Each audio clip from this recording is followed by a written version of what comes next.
What advice would you offer to students or early career professionals considering a career in GIS, particularly in public sector or international organizations? And your guidance can be invaluable for those considering similar career paths. In my current role and my past role, I've had a small staff who reported to me. So I don't know if that lens is unique among the panelists. I'll be interested to hear what you all have to say, but it may be a bit different. So first of all, I would encourage everyone to learn everything you can, even if it doesn't seem immediately useful. So many times I have been working on a task and reached back to something I learned even in my electrical engineering career that I wouldn't have thought would have been useful doing this geospatial work, but it turned out to be useful after all. So don't take it for granted that something may not be useful when you have the opportunity to learn it. I would encourage students especially to gain practical experience through an internship. And if you're interested in working in the public sector, I would encourage you to try a public sector internship. I've found that among the people who have worked for me, those who have experience working in industry tend to be better prepared than those who have exclusively academic experience. Even if they had had academic research projects, there's just something about working in industry that I think helps make them more, just more capable, better equipped to deal with the realities of working in the professional environment. Don't stop learning even after you're working full time. It gets difficult. You'll get very busy, but especially in these times of Zoom webinars, there are lots of opportunities to learn, and I think it's really important to try to fit those in when you can, and just try and keep learning. If your certification involves continuing education credits, maybe it seems obvious, but you should definitely pursue those continuing ed credits. And there's lots of free resources available now, which I'm sure you all know. That's probably not news to you. I would encourage you to learn how to do programmatic data analysis and geospatial analysis. Maybe this is becoming more common now, but of the people that I have recently worked with and of people I've recently hired, it's been kind of a mixed bag. Not everyone has those skills, but I think they're really useful. And I think there's some problems, some tasks that are difficult or impossible to do if you can't do them programmatically. So it's helpful for those cases. I think R and Python they're both great choices. I'm trying to standardize my team around Python. It's the lingua franca of GIS applications. And I think there's some other advantages too. It's a little bit more versatile, I think. Maybe a little bit less adept at certain things, but I think it's more versatile overall. If you don't have programming experience, but you'd like to start gaining some, if you're already familiar with ArcGIS, Model Builder is a great place to start. It allows you to take standard ArcGIS tools and basically construct a program graphically. So you place the tool like a block in a flowchart, and then you connect the blocks together. And that's useful in its own right, but you can also export it as a Python script and then adapt the Python script if you need to do things that ArcGIS can't do natively or Model Builder can't do natively. And then finally, keep meeting people, meet other professionals and build healthy relationships with them. At least where I work in Central Ohio, the GIS community is incredibly close-knit. Everyone knows everyone else. And that was kind of new to me. That didn't seem to be the case when I was working as an engineer. But I found it to be really valuable in terms of, sharing knowledge, getting help with problems, and maybe more critically, you never know when someone you built a relationship with will end up working in a place where you might also like to work. And having, knowing someone who works there, ideally someone who knows you and trusts you, there's a lot to be said for that. So meet everyone you can and try and learn from them. So to summarize, never stop learning and build relationships with people.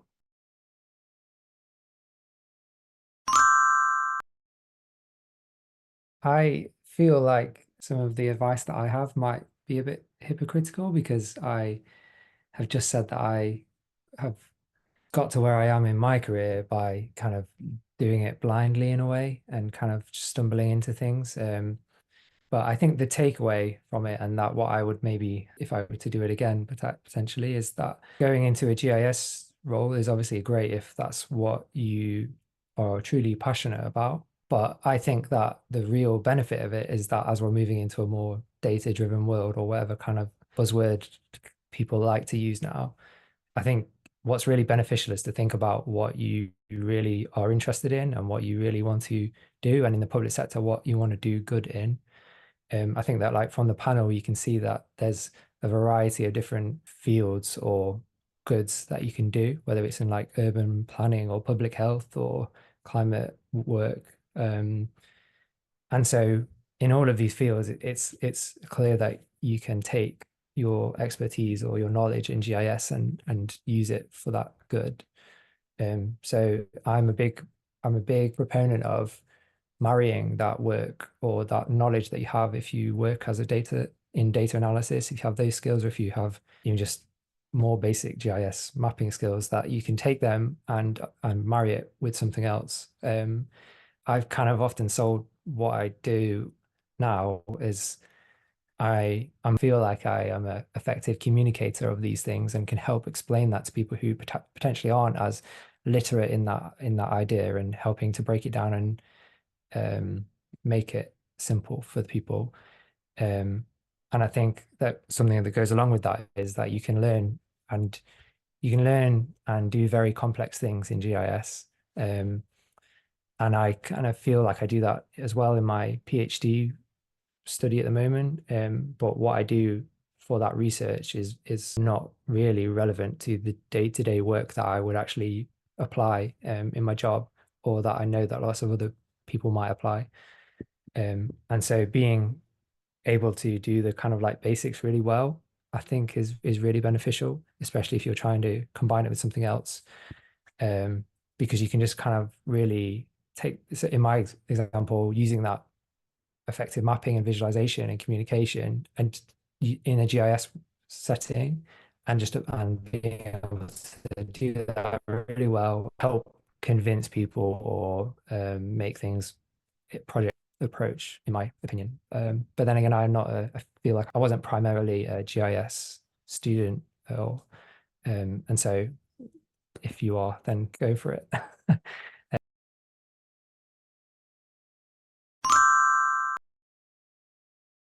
Last year, I attended the AGU, which is American Geophysical Union Conference in San Francisco, and joined a reception hosted by one of the world's leading remote sensing company. At the time, the CEO shared insight on the future of satellite imagery, GIS, and their strategies for adapting to rapidly changing world.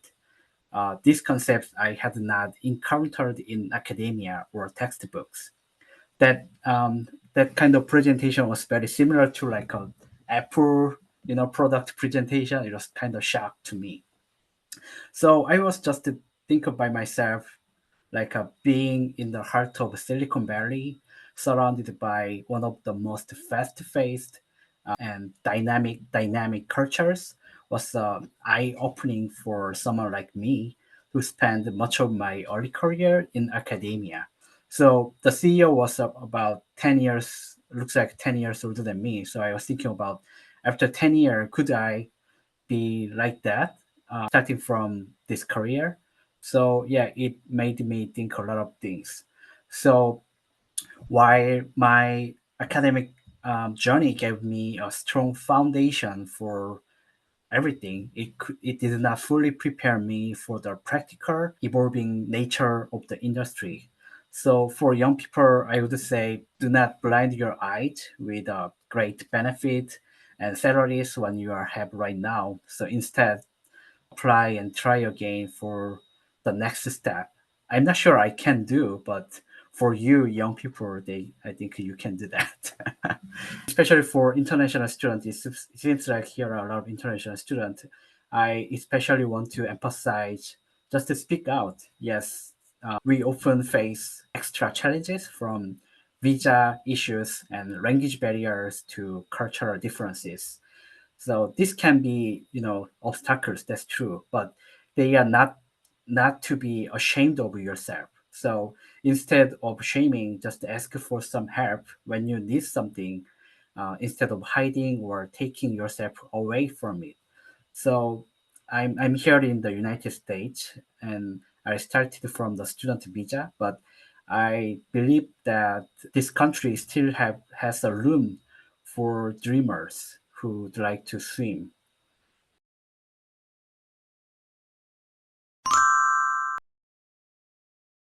Specific things that I would say are like GIS in international development is quite a niche space, but I think it is also growing, and I probably don't know enough about the different kind of niches that exist. I know about maybe inside the World Bank, there is a geospatial unit, but it's very small, and I'm not in it, but there are kind of bits and pieces here and there.